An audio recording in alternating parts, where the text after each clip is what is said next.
அனைவருக்கும் வணக்கம். சுப மாரிமுத்து திருப்பூர்ல இருந்து உங்களுக்கு ஒரு பதிவு கொடுக்கலான் இருக்கேன். இந்த பதிவு ஒரு வித்தியாசமான பதிவு. நீங்களே இந்த பதிவை விடாம கேளுங்க. ஒரு ஜாதகத்துல 7ஆம் இடத்துல ராகு கேது, 7ஆம் இடத்துல சுக்கிரன், 7ஆம் இடத்துல செவ்வாய், 7ஆம் இடத்துல சூரியன், மாங்கல்ய தோஷம், சர்ப்பதோஷம், நாகதோஷம், செவ்வாய் தோஷம், இப்படி எல்லாமே ஒருத்தருக்கு 7ஆம் பாவத்திலேயோ லக்கணத்திலேயோ 2லயோ 8லயோ இப்படி ஒரு பாவ கிரகங்கள் இருந்தா கல்யாணம் ஏதோ ஒரு வகையில திருமணம் தடையாகுது. இதுக்கு இவங்க எல்லா கடவுள்கிட்டையும் போயிட்டு வந்துட்டாங்க, இவங்களும் சரியான பூஜைகள் பண்ணிட்டாங்க, எது பண்ணிங்கோட இந்த கல்யாணம் அவங்களுக்கு நடக்கல, என்ன பண்ணலாம்? இது நிறைய பதிவுகள் என்கிட்ட வருது. இது எப்படி சொல்றது? அவங்களுடைய ஊழ்வினை கர்மானாலதான் கல்யாணம் தாமதமாகுது. சாஸ்திரம் பொய் இல்லை, ஏதோ ஒரு ஊழ்வினை கர்மா. முன்னோர்கள் அந்த காலத்துல ஒரு திருமண காரியத்தையும் கூட தடுத்திருக்கலாம். அதனால இந்த காரியத்தை தடுக்கிறதுக்கு இந்த ஜென்மத்துல பிறப்பெடுத்து ஏதோ ஒரு ரூபத்துல ஒரு தோஷம் அடையுது. அப்ப இந்த கல்யாணம் நடந்துட்டா தாய் தந்தைகளுக்கு கடமை முடிஞ்சது, இவங்களும் போய் பொழைப்பாங்க, அவங்களும் போய் பொழைப்பாங்க. ஆனா நடக்க மாட்டேங்குது, என்ன பண்றது? அப்ப இந்த காலத்துல இவங்க எல்லாம் பண்ணி பார்த்தாங்க. ஒரு தாந்திரிகமான ஒரு பரிகாரத்தை நீங்க செய்யுங்க, ஒரு சின்ன மாற்றம், உங்களுக்கு கல்யாணம் சீக்கிரமா அமைஞ்சிடும். 6ஆம் இடம் என்பது கண்டம், விபத்து, நோய்னு சொல்றோம். 7ஆம் இடம் என்பது மனைவி, திருமண வாழ்க்கைன்னு சொல்றோம். அப்போ 6லயே நம்ம நின்றுட்டு இருக்கிறோம். கடன், மன உளைச்சல், கண்டம், விபத்துன்னு. அப்போ 6 கடந்தா 7 தானே, 6 கடந்தா 7 தானே, அதுல ஒன்றும் மாற்றம் இல்லையே. 6 கடந்தா 7, இன்னொருக்க சொல்லுங்க, 6 கடந்தா 7. ஒரு மகான் நம்மளுக்கு சொல்லிய ஒரு மூல மந்திரம் இது. 6 கடந்தா 7 கரெக்டு தானே, 6க்கு கீழே ஒன்றும் மாற்றம் இல்லையே. அப்ப நீங்களும் 6 கடந்துருங்கிற. நான் 6 என்பது 6 தான். ஆத்த கடந்து அக்கறை போயிட்டீங்கன்னா உங்களுக்கு கல்யாணம் நடக்கும். 6ங்கிறது கண்ட விபத்தை தாண்டிச்சனால உங்களுக்கு கல்யாணம் நடக்கும். கரெக்டு தானே?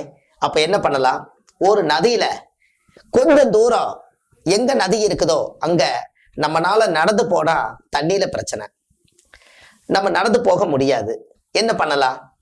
ஒரு பரிசில் வச்சுங்கூட இக்கரையிலிருந்து அக்கறைக்கு நீங்க போயிட்டு அக்கறையிலிருந்து இக்கரைக்கு வந்துட்டா 6 கடந்தா 7. 7ங்கிறது கல்யாணத்தை நீங்க பார்த்துருப்பீங்களா? இது ஜல பரிகாரம் என்று பொருள். அப்போ 6 என்பது எங்க நம்மளுக்கு விபத்து இல்லாம இருக்குதோ அது ரொம்ப முக்கியம். நல்லா பாத்துக்குங்க, விபத்து இல்லாம இருக்கணும். சாதாரணமா அக்கறை கடக்கிற மாதிரி ஒரு இடமா இருக்கணும். அந்த இடத்துலதான் நீங்க இந்த பரிகாரத்தை யூஸ் பண்ணணும். தேவையில்லாம ஒரு இடத்துல போய் நாமளே மாட்டிக்கூடாது. 6 கடந்தா 7, இக்கரையிலிருந்து அக்கறைக்கு போகணும். அந்த காலத்துல பார்த்திருக்கீங்களா? அந்த பொண்ணு வீட்டுக்காரெல்லாம் ஆத்துக்கு அந்த பக்கம் வாழுவாங்க, மாப்பிள்ளை வீட்டுக்காரெல்லாம் இந்த பக்கம் வாழுவாங்க. அந்த காலத்துல பரிசல் போட்டு இக்கரையிலிருந்து அக்கறைக்கு போனாங்கன்னா கல்யாணம் பண்ணிட்டு வந்துருவாங்க. அப்ப 6 6 6ன்னு சொன்னா 6ஆம் இடம் என்பது கடன், நோய், வழக்கு, கண்டம். 6 கடந்து விட்டால் 7 கல்யாணம் பண்ணிட்டு வந்துருவாங்க. ஒரு நாளாவது வாழ்க்கையில ஏதோ மலையெல்லாம் ஏறி கடவுளை போய் பார்த்துட்டு வந்திருக்கீங்க. ஒரு நாளைக்கு வாழ்க்கையில இக்கரையிலிருந்து அக்கறைக்கு போறதுக்கு முயற்சி பண்ணுங்க, உங்க வாழ்க்கை அக்கறையா வாழ்வீங்க. இது கண்டிப்பா இந்த எளிய பரிகாரம். இது நீங்க விபத்து இல்லாம நீங்க செய்யணும். ஒரு பரிசல்ல நீங்க போகணும், இல்ல படகுல போகணும், இல்ல கப்பல்ல போட்ல போகணும். இப்படி எல்லாம் போய் நீங்க ஏதோ ஒரு வழியில அக்கறைக்கு போயிட்டு இக்கரைக்கு வாங்க. கண்டிப்பா உங்களுடைய பரிகாரம் கண்டிப்பா நிச்சயமாகும். ஒரு விபத்துல இருந்து தப்பிச்சாலே அங்க பாருங்க, ஒரு கெட்டது நடந்ததுக்கு அப்புறம் நல்லது நடந்ததுன்னு சொன்னாங்க. விபத்து என்பது 6ஆம் பாவம். கடன், நோய், வழக்கு, சண்டை எல்லாமே 6ஆம் பாவம். அப்ப கெட்டது ஒண்ணு நடந்ததுக்கு அப்புறம் ஒண்ணு நல்லது நடக்குது. அப்ப 6 தாண்டித்தானே 7. அதனால நீங்களும் 6 தாண்டுங்கன்னு சொல்றேன். அப்போ இதுக்கெல்லாம் ஒரு விஞ்ஞான ரீதியா அந்த காலத்துல ஒரு எளிமையான பரிகாரங்கள். இதை கண்டிப்பா நீங்க செய்துட்டு வாங்க. உங்களுடைய வாழ்க்கை ரொம்ப சுபிட்சமா இருக்கும். உங்களுடைய வாழ்க்கையில மிகப்பெரிய மாற்றத்துக்கு ஆளாவீங்க. அந்த தெய்வத்தினுடைய அனுகிரகங்கள் உங்களுக்கு கிடைக்கும்.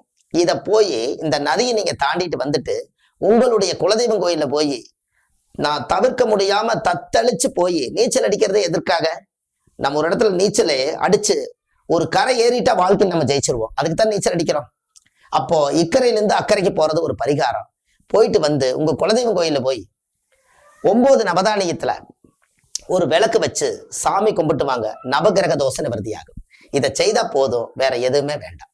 கண்டிப்பா ஒரு முறை இந்த அக்கறைக்கு நீங்க போறக்கு கண்டிப்பா ஒரு பதவி, உங்களுக்கு ஒண்ணு காத்துட்டு இருக்குது. கண்டிப்பா செய்யுங்க. எல்லாரும் நல்லா இருக்கணுங்கிறதுக்காகத்தான் இந்த பரிகாரம். இதுவும் ஒரு ஜோதிடத்திலிருந்து எடுக்கப்பட்டதுதான். ஒரு மகான் நம்மளுக்கு சொன்னார், அந்த சொன்னவருக்கு அந்த பலன் போகட்டும், அவர்தான் நலமாக வாழ வேண்டும். அதற்காக இந்த பரிகாரம். நன்றி, வணக்கம்.